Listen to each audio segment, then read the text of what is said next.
Alright, so I'm assuming that you all saw the title of the video. Today we shall be covering which faction has the best mech, aka the Imperial Knight alternative. So without further ado, let's start with our first faction, the Imperium. Representing the Imperium shall of course be the Imperial Knights. Imperial Knights are building-sized mechs piloted usually by a single nobleman. They are made out of adamantium, a metal supposedly so tough almost nothing can break through it. In theory, of course. In reality, even the termagants have proven on more than one occasion to break through it with some minor amounts of effort. So when you think of their armor, think less Wolverine's claws and more a thick tin can. When it comes to speed, these buggers ain't no snails, depending on the variant of course. For this scenario we shall be picking Knight Valiant, which is one of the larger knights when it comes to size. So they will be slower but still fast for a vehicle its size. To power itself,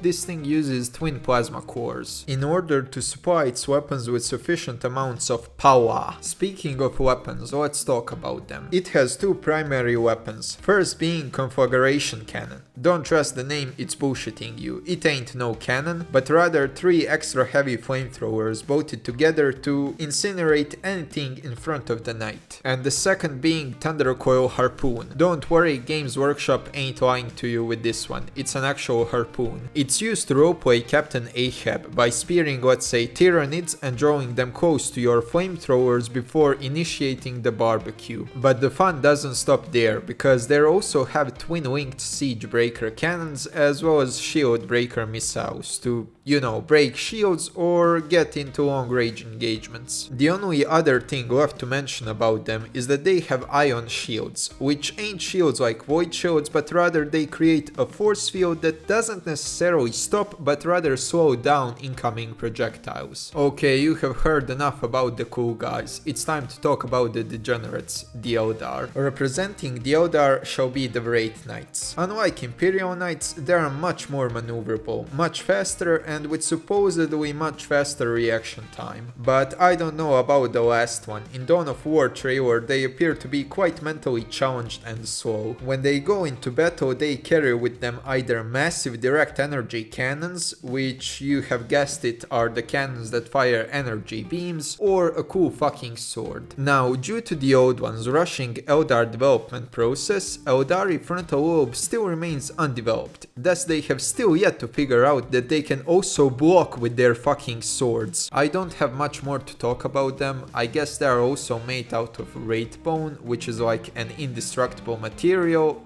But you know, it's 40k, it gets destroyed by anything and everything. Next up we got the rice farmers. Now, even though I don't like the Tau, I'll give them credit on this one. One thing that the Tau excel at is the mechs. We have plethora of mechs to choose from, but we'll be picking the KV-128. Okay, I know that the Tau being communist has been the meme that has been run through the fucking ground, but come on, KV designation for a heavy vehicle, it's right there. But unlike in the Soviet KV series vehicles where visibility was kinda shit, Tau KV is integrated with cameras for 360 degrees visibility as well as being connected with drones for target location. And when the drones locate and acquire targets, it also has a massive fuck off huge cannon called the Pulse Driver Cannon, which is ready to not just destroy the target but the entire direction of the target, leaving only the crater behind. I can only assume that the cannon